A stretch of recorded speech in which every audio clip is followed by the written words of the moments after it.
Sejam todos muito bem-vindos a mais um episódio do Conversas Terapêuticas. Se você ainda não está inscrito nesse canal, por favor, se inscreva, curta, comente e compartilhe para que mais pessoas tenham acesso a esse conteúdo aqui.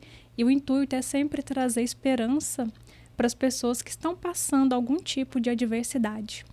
E para hoje eu trouxe uma convidada que vai falar sobre um tema que eu acho que mexe com todo mundo, que é a respeito do luto. Renata Campos, muito obrigada por ter aceitado participar aqui, por me conceder essa entrevista. Muito obrigada mesmo, foi uma gentileza sua, foi muita generosidade. E eu quero que você se apresente, conte a sua história para nós. Oi, Roberta, boa noite. Um prazer enorme estar aqui com você também e todos que nos assistem. Eu que agradeço a oportunidade de falar de um tema tão importante, né? Que é a morte, o morrer e o processo de luto. Tão ainda calado no nosso país, mas tão importante e tão bom da gente trazer esse alívio, esse conhecimento. E eu diria até mais, né? Uma educação para o luto. As pessoas se sentem muito melhores quando tem essa proximidade e esse encontro na forma de conhecimento com respeito ao luto. Eu agradeço muito a oportunidade. E tem uma coisa que a gente não pode fugir, é que todo mundo vai morrer um dia, né? E até que isso aconteça, a gente vai perdendo pessoas que a gente ama ao longo do caminho. E foi o que aconteceu com você, não é? Exatamente. Em 2010, eu sofri um acidente automobilístico e foi o meu primeiro contato com a morte, né, com a minha própria morte. Foi muito grave, eu fiquei muito machucada e também com múltiplas perdas, né? Morreu praticamente a minha base, né? A minha filhinha, a única filha na época, com 6 anos, Vitória, o meu pai e a minha mãezinha. Sobreviveu eu e um sobrinho de 9 anos na época. Foi assim já muito intenso, né, o meu contato com o processo de luto, com essa vivência tão dolorida e tão triste da gente viver. Mas o fato é que ninguém escapa mesmo, né? A gente usa essa terminologia, né? A morte é inescapável, inevitável. Tanto a nossa quanto algum dia a gente passar por a perda de um ente querido ou de algo, né, que também pode vir a trazer uma vivência de luto. E como é que foi esse acidente? Como é que foi essa perda? A gente estava indo para um sítio do meu pai, que era de costume, praxe, praticamente todo mês a gente ia para lá. É uma rodovia relativamente perigosa, tem muito movimento de caminhão, uma vicinal, né? Então, uma pista que vai e uma que vem. E tem até bastante campanha para que eles dupliquem aquela rodovia, sabe? E no Paraná. E aí a gente saiu de madrugada e, infelizmente, logo após, dentro de 30 minutos pós saída da minha cidade, né, de Maringá, um caminhão saiu de trás de uma carreta e bateu de frente com a gente.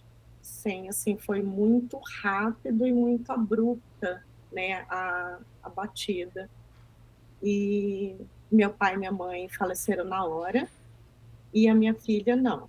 Ela ainda ficou por volta também de 40 minutos viva, e só que nós ficamos sem socorro, né? Então, infelizmente, não deu tempo da ambulância chegar, os médicos e prestarem um socorro para ela, né? Também aí tem os ICs, né? Mas isso não aconteceu. Claro que por muito tempo a gente se questiona, né? Por que não, não aconteceu isso? E talvez, será que ela teria sobrevivido se tivesse acontecido socorro imediato, né? Ou rápido, mas não. E ela acabou falecendo ali no local também, logo quando a ambulância chegou. E você lembra desse fato? Você estava consciente? Você viu? Sim, eu fiquei o tempo inteiro consciente. Sim, nós vimos uma luz forte, né? É muito rápido, mas é possível de internalizar, né, esse trauma. Até por muito tempo eu fiquei com essa percepção dessa luz forte nos meus olhos, e os meus pais e eu, a gente gritou, né? A minha filha e o meu sobrinho estavam dormindo, que era por volta de 5 horas da manhã, então um horário que as crianças dormem naturalmente em viagem, né? Mas nós não. E a gente estava conversando, e aí a gente só viu aquela luz forte, gritou, e aí já aconteceu a colisão. Foi muito rápido. Mas assim, você ficou consciente pós-batida? Fiquei consciente pós-batida, e, e eu que prestei o socorro para ela, né, para minha filha. Então, teve uma terceira pessoa que me ajudou, e até foi ele que ligou para a ambulância, tal, porque o motorista se evadiu do local do acidente. E só que ele me tirou do carro com ela, né? E depois ele também saiu. E aí eu fiquei com ela ali, e ela me pedia muita ajuda, me pedia socorro mesmo, né? E só que não, aquela impotência, né, da mãe, e não deu. Infelizmente, ela veio a óbito ali nos meus braços, naquela rodovia, ainda estava noite. E foi muito traumático também esse processo, para eu ressignificar, né, trazer um novo sentido, desgravar isso da minha alma, eu diria, mais do que da memória, né, mas da quanto isso pós-morte dela me trouxe muitos traumas por muito tempo. E o seu sobrinho, qual era o estado dele nesse momento? Meu sobrinho quebrou o fêmur, então quando aconteceu a batida, eu olhei para ele e eu olhei para ela. E aí eu vi que a perna dele estava bem machucada e mole, né? Fica a gente percebe algo, né? E aí eu preferi não mexer até que chegasse a ambulância, né? E ela, não. Ela me pedia socorro e me pedia ajuda. E eu vi, né, uma intuição, eu creio, de mãe mesmo, um instinto que me fez tentar trazer e manter ela viva, né, até que a ambulância chegasse. Você imaginou que era tão sério assim o caso dela? Não, Por fora ela não não. estava muito machucada? Visualmente, ela estava bem. Quebrou o nariz, então o nariz sangrava um pouco, mas só. Visualmente, eu estava mais machucada do que ela. No E, entanto, que essa pessoa que nos socorreu, ele achava que eu estava, né, num processo de morte, e ela não. Ele falava: fica tranquila que ela está bem, até a ambulância chegar ela vai ficar bem. Mas algo me dizia que não, que ela estava se despedindo ali, né. uhum. Você percebeu o momento que ela morreu ou você achou que tinha desmaiado? Eu percebi que ela estava indo embora. Eu fiquei num desespero absoluto. Foi, assim, traumático também, aquela despedida. Eu não tinha nenhuma percepção da morte, nenhum conhecimento. Eu tinha a ideia de sempre, eu acho que da maioria das pessoas, que a morte é aquele símbolo, né, terrível. Então foi muito dolorido, muito sofrido e desesperador. Eu gritava muito, até essa pessoa que me ajudou falou disso, depois a gente teve um encontro e ele falou disso. Nossa, eu fiquei por um bom tempo com seus gritos na minha cabeça, do teu desespero. Então, não foi uma separação, como eu posso dizer, boa, né? Uhum. Existe a boa separação? Sim, hoje eu tenho consciência disso. Dá para ser mais calmo, sereno, leve para todos, né? Tanto aquele que está indo embora, quanto para nós que ficamos. Mas para mim não foi assim. Como foi? Foi desesperador. Eu creio que a palavra seria essa, desesperador. Eu, eu, Eu tentava de tudo mantê-la viva, né, fazendo as manobras para que a ambulância chegasse a tempo, e eu estava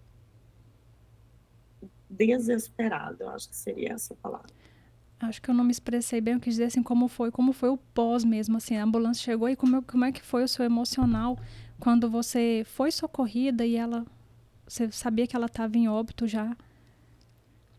Eu estava tão envolvida ali no asfalto, né, com Uhum, ela, então essa pessoa que prestou socorro para ela e para mim, ele colocou o travesseirinho, ele teve o cuidado, porque como ela estava dormindo, ele teve esse cuidado de colocar ela no asfalto, né?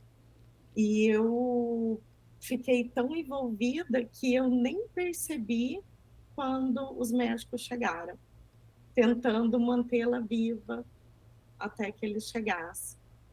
E uhum. aí, quando eles chegaram, eles ficaram me olhando, aí a minha visão foi de olhar para eles, e eles já estavam com a cabeça baixa e acenaram assim com o rosto que ela já não estava mais ali.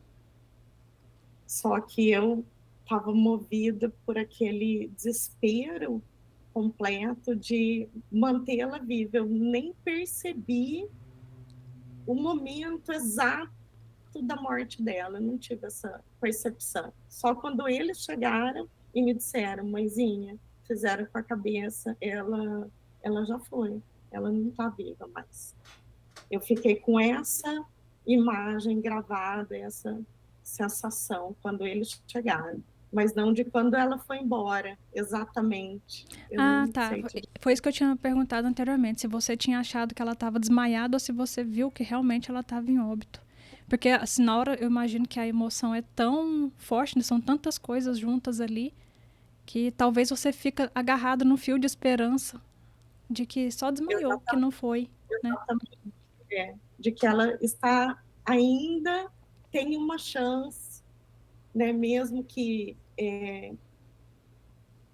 naquele falecido, eu diria Uhum. assim, mas a minha consciência era que ela estava viva ainda. Daria tempo dos médicos chegarem e levar ela para o hospital.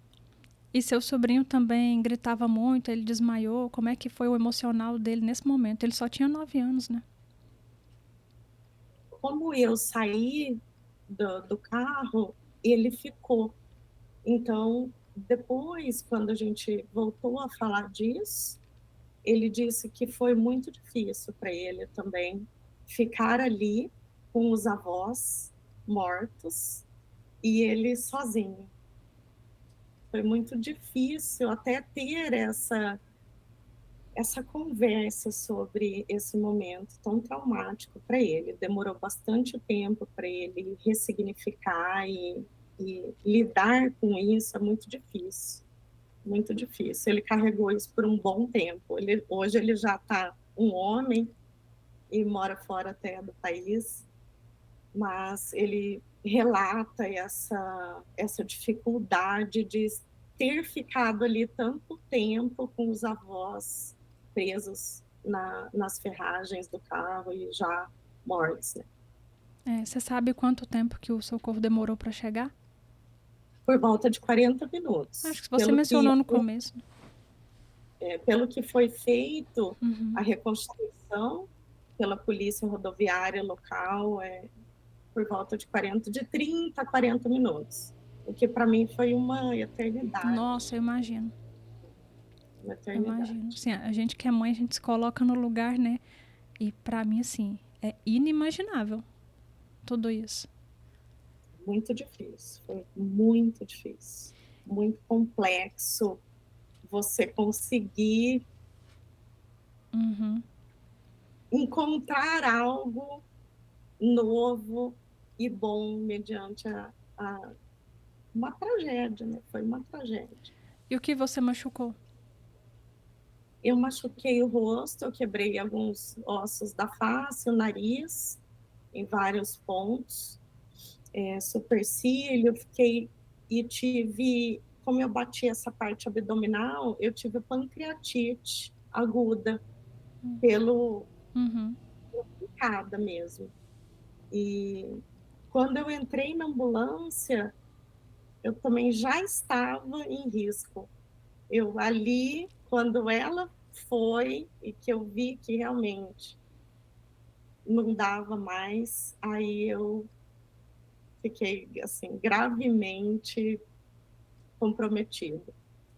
Tive E que ser socorrida às pressas, ir para UTI, fazer várias cirurgias. Eu demorei um tempo no hospital, me recuperando. seu emocional nesse momento, você desejou ter partido, você queria partir ou você ficou lutando pela sua vida? Você ainda queria viver? Não, o tempo inteiro eu falava em partir, que eu não ia aguentar, que era muito para eu suportar sem eles, sem ela. Eu o tempo inteiro eu pedia para morrer. Eu me lembro claramente disso na UTI, cada enfermeiro, cada médico que passava, eu pedia pela deixar eu ir embora, que eu queria morrer. Desesperador. Foi muito ruim assim. Sentimento de angústia é muito forte, muito forte. Você ficou quanto tempo na UTI? Eu fiquei aquele dia todo, à noite, e aí eu fui transportada para um outro hospital, que eles não tinham muito recurso. Era uma cidade pequena e a UTI lá não tinha muito recurso. Uhum. Então, como eu trabalhava num hospital grande, em Maringá mesmo, que é a minha cidade, aí até o pessoal lá falou, não, traz ela para cá para ser, né, aqui a gente tem mais suporte e recurso. Aí eu fui para lá. Só que quando eu fui para lá, eu já passei por exames e tal, e fiquei no quarto. Tá. E aí, como é que foi esse ponto de virada? Que você falou assim, olha, eu vou viver, né? Não tem como, não, eu não parti. E agora, como é que vai ser? Eu fiquei muito tempo, eu digo, num caminho de morte, mesmo viva. Eu percebo muito claramente isso nas pessoas enlutadas. Nesse processo, por um período, a gente fica envolvida pela morte, por esse estar vivo, mas não querer propriamente estar vivo, pela dor, pelo sofrimento, muito próximo, e às vezes demora algum tempo para que isso se torne diferente. Você fala, não, eu estou viva, vou enfrentar, vou viver essa dor, vou reconhecer a minha realidade. Então, tem vários caminhos que a gente vai readequando, reaprendendo na vivência do luto. E aí, cada um tem o seu tempo, né? O luto é muito singular. Uhum. Eu creio que por volta de uns 6 meses, bem comprometida, querendo morrer mesmo. Mas você pensou em dar fim? Eu dar um fim com alguma, eu diria, com algo, não. a minha vida, né, a tentar não, mas eu pensava na morte. Como eu vou morrer? Eu quero morrer, eu não quero estar mais aqui. Como que eu vou fazer para morrer agora? Entendi. Pensava, mas não cheguei a planejar algo, isso não. Mas eu pensava em como que eu vou continuar, não tem jeito, eu quero morrer. E após esses 6 meses, como é que foi esse processo? Você falou, tô viva, vou ter que encarar a realidade, e aí como é que foi? Na época, onde eu e o meu esposo encontramos foi em pensar em ter outro filho. E aí nós buscamos ajuda médica para acelerar esse processo e eu engravidar. Foi o que a gente fez e realmente foi o que aconteceu. E eu engravidei. E surpresa, foram 3, né? Eu tive uma gravidez trigemelar, são os meus 3 filhos, Pietro, Mateu e Henrico, que hoje estão com 12 anos. Então foi assim uma surpresa boa e trouxe essa luz, eu diria, para que a gente continuasse. Isso me moveu demais para que fosse uma gestação tranquila, que eu pudesse não transmitir tanto sofrimento e tristeza para eles. Até eu camuflei a vivência do luto por esse período até que eles nascessem. E o seu marido compartilhou dos mesmos sentimentos que você? Ele também demorou esse tempo para elaborar, porque ele não estava presente, né? Então, para ele foi Não, diferente? foi bem diferente. Eu gosto sempre de dizer sobre isso. O luto é uma impressão digital. Cada um tem aquela história com aquela pessoa que foi, e isso é muito singular daquela pessoa e seu, né, que ficou. Então, ele, até pelo gênero, né, os homens têm um outro padrão de comportamento, diria assim, mais prático até para vivenciar o luto e movido também para me ajudar. Então ele levou de uma forma diferente. Em tempo, eu creio que não dá para eu te dizer exatamente se ele até conseguiu elaborar até ele ir embora. Ele também faleceu, Seu esposo também faleceu? também faleceu. E foi de acidente de carro, de caminhão. Foi de carro, foi de caminhão. Quanto tempo depois? 6 anos e meio depois desse acidente. Os Nessa meus fase. filhos Ah, pode falar. estão com 5 aninhos na época, 5 para 6. E nessa fase você já trabalhava com luto? Não, ainda não. E como é que foi passar por essa experiência novamente, dessa vez com outro membro da família, assim? Porque eu acho que você pôde experimentar tudo, né? Pai, mãe, filha, esposo. Como é que foi esse luto em relação a ele? Por esse período, então, ficamos nós dois nessa tentativa, né, de ressignificar a morte deles todos e da Vitória muito fortemente, enquanto casal e pai e mãe, né?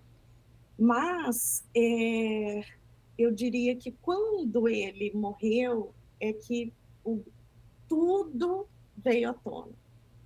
Foi o pior momento que ali eu pensei, agora eu não vou mais conseguir realmente seguir a vida quando ele morre.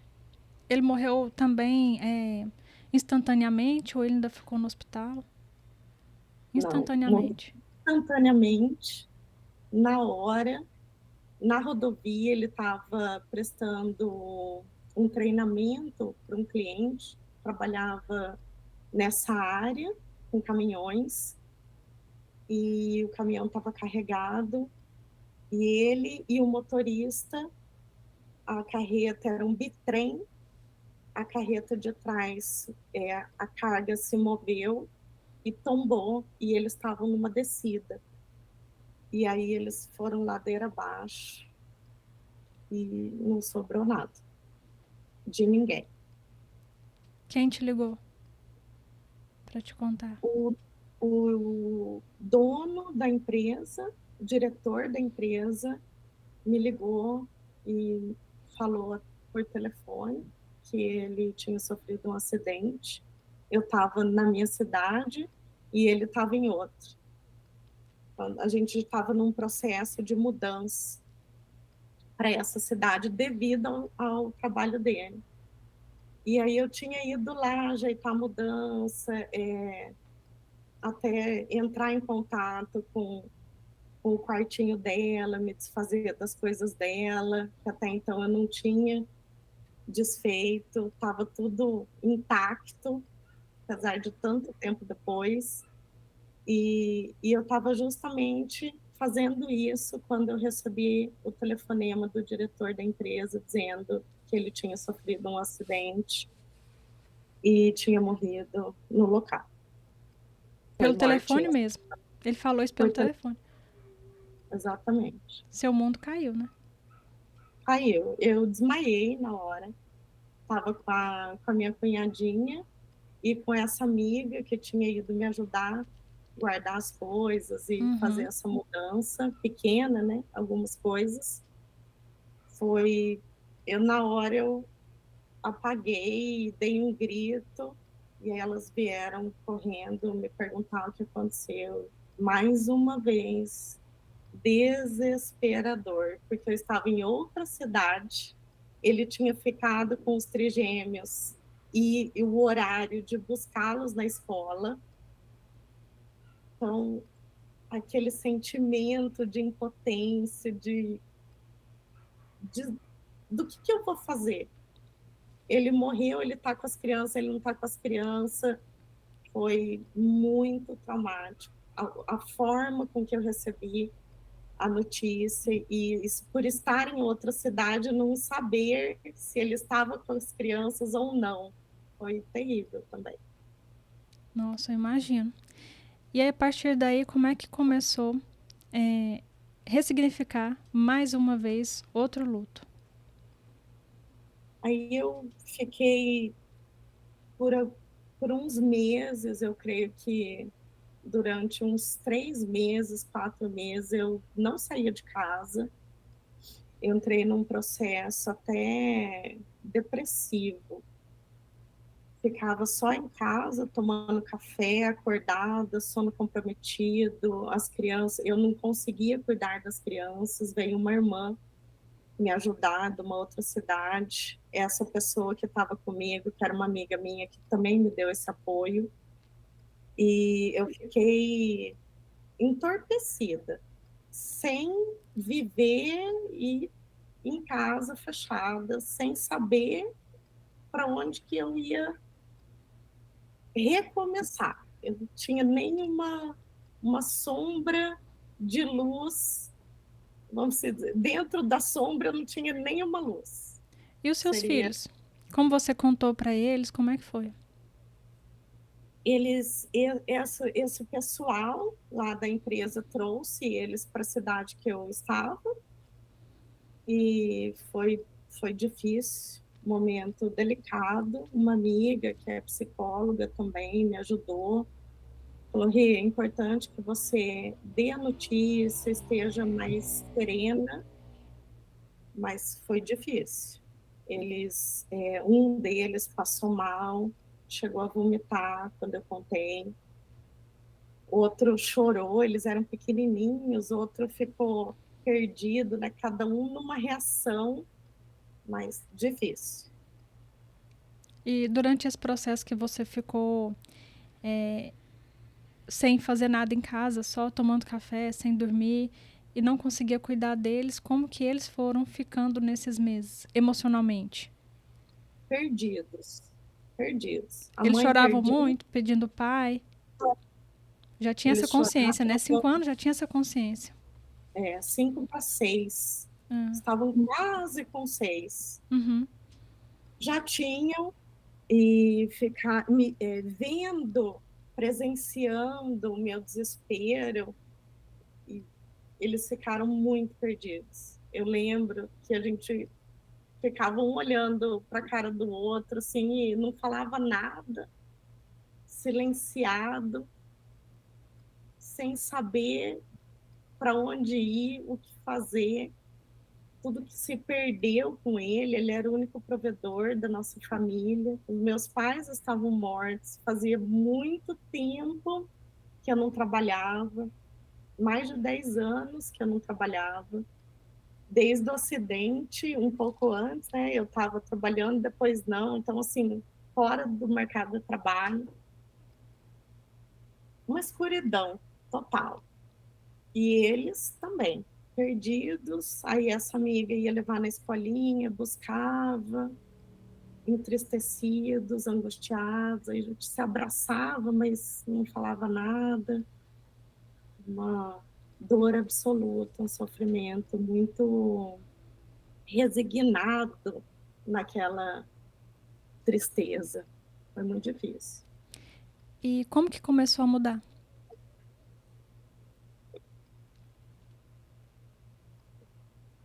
Eu creio que quando eu comecei a olhar para eles e perceber o quanto isso estava difícil para eles, e a minha ficha caiu. Se eu morro, como que eles vão fazer? Tem ninguém mais para cuidar deles. Esse contato também com a minha própria morte. Falei, se eu morro, se eu fico num processo depressivo, sem cuidar deles, e agora? E isso me moveu, essa minha irmã, que estava lá comigo, dando esse apoio, falou, Rê, vamos estudar, ver o que, que nós estamos vivendo, o que, que é isso, estamos todos enlutados, todos perdidos, eu não tinha informação nenhuma sobre o processo de luto, buscar terapia, como que ia ser isso, e lidando com várias coisas ao mesmo tempo. Você trabalhava com o que anteriormente? Eu trabalhava em hospital na área administrativa. Ah, tá. Meu pai era médico e foi um dos pioneiros na cidade nessa área da medicina, pediatra. E aí eu sempre gostei dessa área, mas fui fazer administração, foi a minha primeira formação e eu amei trabalhar em hospital. Mas aí depois do acidente eu não consegui voltar. Uhum. Foi complicado isso, e logo depois eu também engravidei, e aí, né, 3 ao mesmo tempo, a culpa preencheu demais a ponto de como que eu ia trabalhar. Então, como ele tinha um bom emprego, ele mantinha como único provedor da nossa família. E aí vocês foram estudar sobre luto e o que aconteceu? Aí nós fomos estudar sobre o comportamento humano, sobre o luto, essa experiência, o que que era que a gente estava sentindo propriamente dito, se era normal, não era. E eu me apaixonei por essa área. E ali eu encontrei esse novo olhar para a vida. Do ponto de E vista espiritual. Desculpa te interromper. imagina.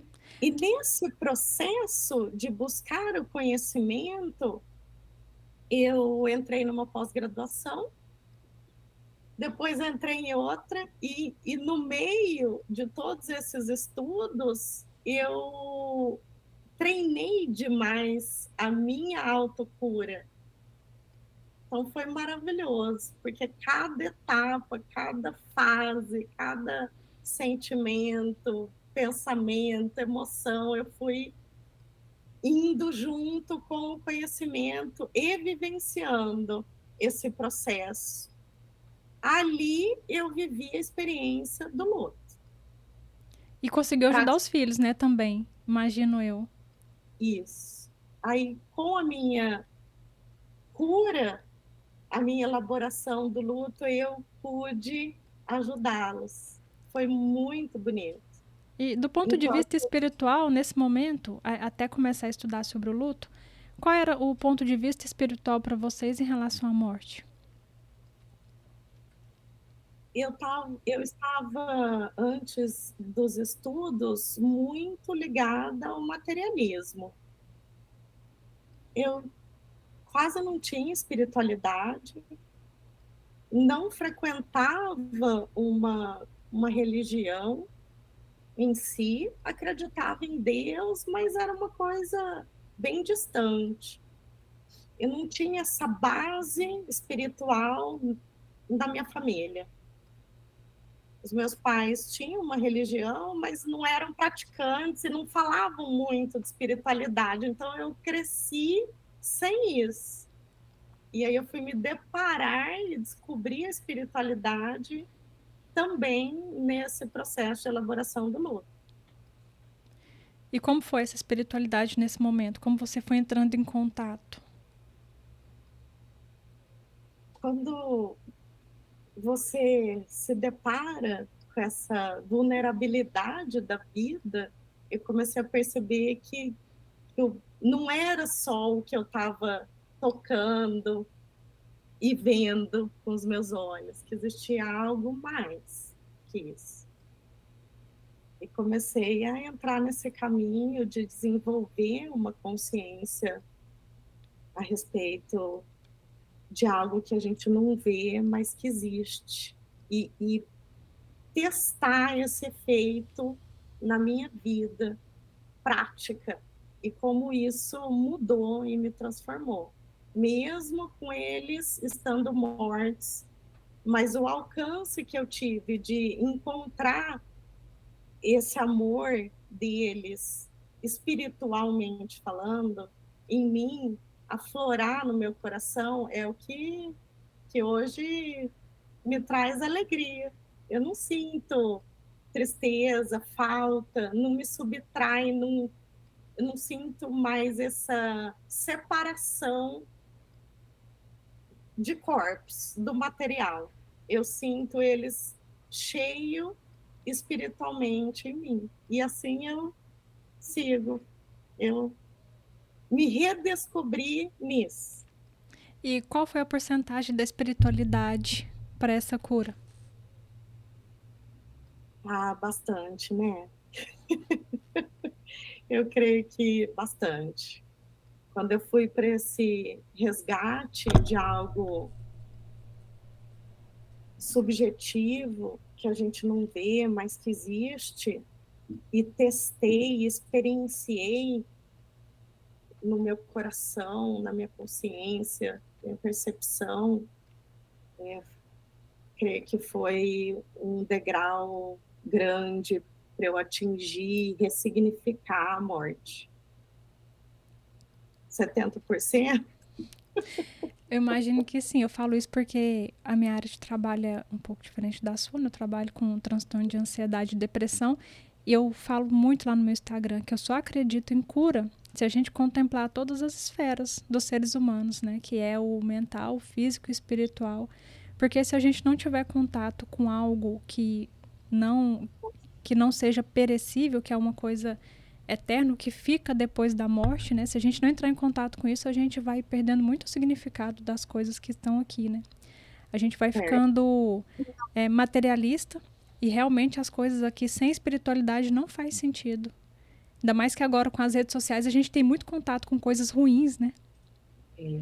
E a morte e a vida, ela tem essa conjectura do espiritual, que você não Sim. sabe. Se Até na. você não alcançar É. esse nível, como que faz para evoluir em cima sobre essa dor? Até na entrevista anterior, eu entrevistei um especialista em EQM, que são experiências de quase morte, justamente Sim, para a gente falar sobre isso. Né? Entrevistei também uma moça que está em estado terminal. A minha tentativa aqui é sempre essa, trazer um olhar diferente sobre a morte. Porque sim. todos nós vamos passar por isso. E se a gente não fala sobre o assunto, acaba sendo um tabu. A gente sempre vê a morte como algo muito difícil e doloroso. De fato é, mas não é o fim. Né? Não é Porque o fim. todo mundo que passa pelo luto, acho que consegue perceber mais ou menos o que é. Claro que cada um vai sentir de uma forma, mas a gente consegue entender o que é o luto depois que a gente passa por ele. Porque até então, enquanto alguém fala da dificuldade, você pode até imaginar, mas só vivendo mesmo para você saber. Eu já tive o luto que eu perdi a minha mãe, e é difícil a gente não ter esse contato físico mais, porque a gente sente falta do contato físico, né? Mas eu ressignifiquei através da espiritualidade também. Mas você contando aí no começo, eu me emocionei muito, porque eu tenho uma bebê e eu tenho um bebê e um filho de 22 anos, e eu não consegui imaginar o que é isso. O quão doloroso foi, quão difícil foi, porque cada um é de um jeito, mas você consegue mensurar qual foi o pior de todos? Existe isso dentro de você? Não, é muito diferente. O filho é algo supremo para uma mãe. A perda de um filho, até pelo fato do maternar, Uhum. desse instinto que nós temos materno, desse amor puro e verdadeiro de uma mãe, o pai também, mas algo entranhado É que uma parte da gente, né? prende uma parte da gente que se desprende. É um luto muito difícil, um luto complexo e tem que ser muito bem avaliado, cuidado, acolhido, para ele não se tornar adoecedor. As mãezinhas enlutadas, eu tenho muitas clientes, mães enlutadas que perderam seus filhos, é muito triste, é muito difícil evoluir, encontrar um novo sentido sem o filho. Eu imagino que Principalmente se for um. o momento também de cada luto que você passou também, acho que contribui para essa dificuldade mais ou menos, né? Porque primeiro quando você perdeu sua filha, foram seus pais juntos. Eu acho que estava difícil de elaborar 3 lutos simultaneamente. E aí depois você, com seu marido, tentaram se reerguer e tal. Então ele era a sua base, já era outro momento de vida, e aí ele se foi. Então, realmente, eu tô pensando aqui agora, assim, que cada momento de vida também pode ter influenciado no seu processo de luto. Sim, eu deixei de vivenciar o processo de luto quando os trigêmeos, eu fiquei sabendo que eu estava grávida e quando eles nasceram. E veio tantas vidas, né, esse presente, e a questão de chorar, de estar vivenciando o luto, eu deixei de lá. Que daí ele Uhum. voltou, ficou ali, adormecido, mas ele volta quando o meu esposo morre. Veio aí tudo de uma forma muito grande, muito intensa, quando ele morre. Porque se você não vivencia a dor dessa separação pós-morte daquele ente querido, não quer dizer que ele não existe. A dor está ali, que o luto está ali, mas você não está vivenciando ele, o que é perigoso quando algo acontece e ele retorna e aflora novamente, um gatilho mesmo. E você ficou com algum trauma em relação à estrada, a caminhão? Fiquei. Eu não deixei de dirigir, até pelo fato de ter três e hospital e movida pela Uhum. vida, os acontecimentos, eu não deixei de dirigir. Mas quando eu viajava, com o meu esposo dirigindo, à noite era muito difícil.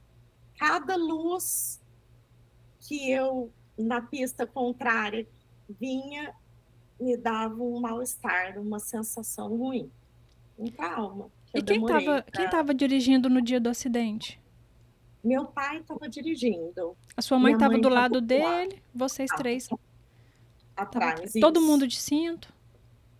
Estava todo mundo de cinto. Na época, é, era o início da lei, não estava em vigor, da lei de ter assento para criança de 6 anos Aham. mais. Ainda não tinha uma lei que determinava o uso obrigatório da cadeirinha ou do assento para essa idade. Então, ela já tinha saído da cadeirinha, estava só no cinto. E o carro que a gente estava era uma caminhonete, na verdade, não era um carro. Ele não tinha cinto de 3 pontos atrás, era só aquele cinto de 2 pontos. Então, com o trauma e tão grande foi a força daquele movimento, ela fez o efeito chicote, ela quebrou o pescoço. Por isso que ela veio a óbito ali logo depois. Você falou assim que antes você ficava cheio de e se, né? E se tivesse diferente. Eu imagino que esse deveria ser um ponto, né? E a partir do momento que você ressignificou, eu acho que esse e se mudou, né? O e se vai embora, Aham. porque você concorda com a tua realidade, do jeito que ela foi, do jeito que ela é, sem mais a presença física da pessoa, mas com ela dentro do seu coração. O amor volta a florar numa claridade possível que não te deixa pensar diferente. Porque enquanto você estiver no e se tivesse sido diferente, você não concordou com aquela realidade. É. Então, E se, não mas não está foi, né? elaborado por completo. Aham. Concorda? Concordo, porque o e se, mas não foi, né? Não foi isso, não foi essa a Não realidade. existe. Tem que aceitar, né? Eu acho que aceitar é o primeiro passo para a transformação, é quando você aceita. Aceitar a realidade é uma tarefa do luto. No começo, a gente nega essa realidade. Negamos, não, não, não, não quero aceitar. E se ela não tivesse ido comigo? E se eu não tivesse ido viajar? Várias coisas se passam. A Uhum. culpa também acontece, a raiva, muitas coisas se misturam ali nessa bagunça da experiência do luto. Mas o e se, depois de elaborado, ele vai embora. Uhum. É, É a concordância plena o com a intuito aqui realidade. do meu canal, quando eu pensei em criar, foi justamente assim, contar histórias muito difíceis, mas que tiveram uma ressignificação para a gente mostrar para as pessoas que estão passando por momentos difíceis que a gente pode sobreviver, a gente pode ficar bem, que a gente pode ressignificar, que a gente pode superar qualquer desafio. E eu acho que você fez isso de uma forma linda, que eu acho que é quando a gente transforma a nossa dor em amor. Tem dois caminhos, né? Transformar a dor em amor ou em professor. Não tem outra saída. E você Exatamente. fez isso trabalhando com luto, né? Queria que você contasse quando você começou a estudar sobre isso e como é que você se tornou profissional para falar sobre luto. Quando eu comecei a fazer esse processo de autocura e buscar conhecimento e entrei nessa pós-graduação, foi uma escola da vida também, Uhum, porque aquilo, o conhecimento, a psicoeducação ao luto ajuda demais na cura, demais na elaboração do luto. uhum, Então, aquilo me movia a cada dia e começou a transbordar. E eu pensava, eu fazer algo com tudo que me aconteceu bom, não só para mim e para os meus filhos, mas para o coletivo, para mais pessoas. Isso me moveu de uma forma muito bonita, de uma missão de vida. Eu encontrei esse propósito de vida onde eu nunca imaginei estar. E esse, eu diria, foi a cereja do bolo, de encontrar essa alegria, fazer isso por mais pessoas, para mais pessoas e ajudá-las nesse processo, sendo completamente empática, porque eu consigo sentir o que elas sentiram, eu já passei por isso. Uhum. Em muitos lutos, muitos lutos. É, igual eu te falei, assim, eu perdi a minha mãe, então eu não consigo imaginar o que é perder um filho. É realmente difícil da gente conseguir imaginar. E você teve essa experiência, né? Perder o pai, mãe, filha e esposo. Você consegue mensurar isso de uma forma muito ampla. E consigo trazer também a verdade da minha realidade, que eu não sou diferente de ninguém. Eu sou igual a Roberto, meu vizinho, não tem nada de especial. Então, isso traz para os meus clientes a percepção de que eles também podem. Eu não Uhum. tenho nada de diferente de ninguém, sou uma pessoa normal. Se eu conseguir, você consegue, ele consegue, todo mundo pode. É aquilo que você falou, tem dois caminhos. O que você vai fazer com essa realidade? Porque já aconteceu. Não dá Uhum. para mudar esse passado. Sendo ele trágico, sendo ele terrível, dolorido, sofrido, sim. Mas aí, é necessário passar essa experiência do luto, vivenciar a dor, vivenciar a tristeza, mas depois encontrar algo novo e ressignificar a morte também é possível, na alegria, no amor com eles, porque volta a renascer o amor deles, que fica ofuscado nessa Uhum. experiência da separação. Fica distante, parece que você perdeu aquele vínculo afetivo, aquele amor com aquela pessoa que foi embora. Aham. Só que não. É, sobre isso eu tenho até uma opinião que talvez possa ser polêmico para algumas pessoas, mas aquela passagem que diz assim que o que Deus uniu, o homem não separa, muita gente leva para o lado do casamento, do matrimônio, mas eu vejo que é isso aí. O que Deus uniu, o homem não separa, é justamente os laços de amor verdadeiro. Independente da gente ter fisicamente a pessoa ou não, os laços de amor permanecem, né, mesmo pós a morte física. Isso traz E é muito conforto, eu acho.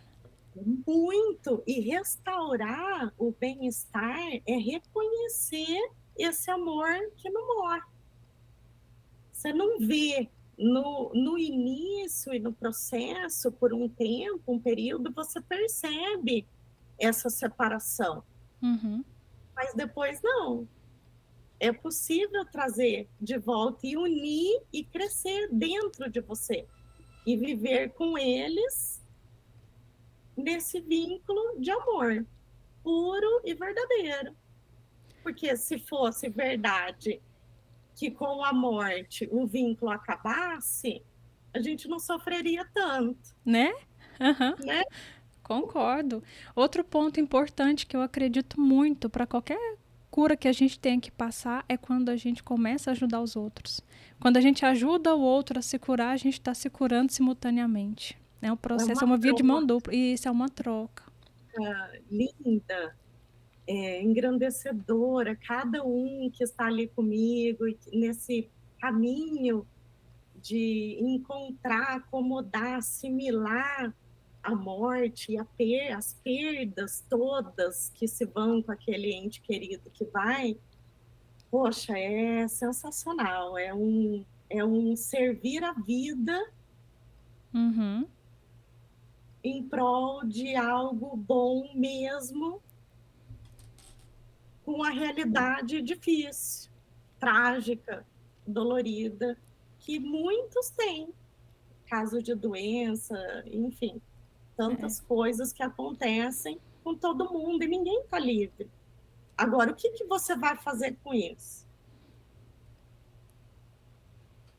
É, Foi aí que eu descobri esse novo caminho de servir a vida, ajudando mais pessoas e reconhecendo que esse caminho que eu fiz lá atrás, por tanto tempo, o meu foi um luto prolongado, um luto adoecedor, porque eu vivi muito tempo sem elaborar o luto,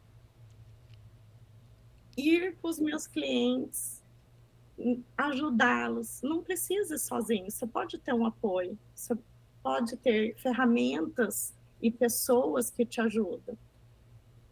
sim. E é altamente engrandecedor para todos. Infelizmente, o nosso tempo aqui é muito curto, né? A gente tem só 1 hora de podcast. Mas eu gostaria de agradecer muito, Renata, a sua generosidade de vir aqui compartilhar um pouco. Queria que Eu você que deixasse o seu Instagram para as pessoas ir lá conhecer o seu trabalho. Eu vou colocar aqui na descrição também do vídeo para quem quiser conhecer o seu trabalho.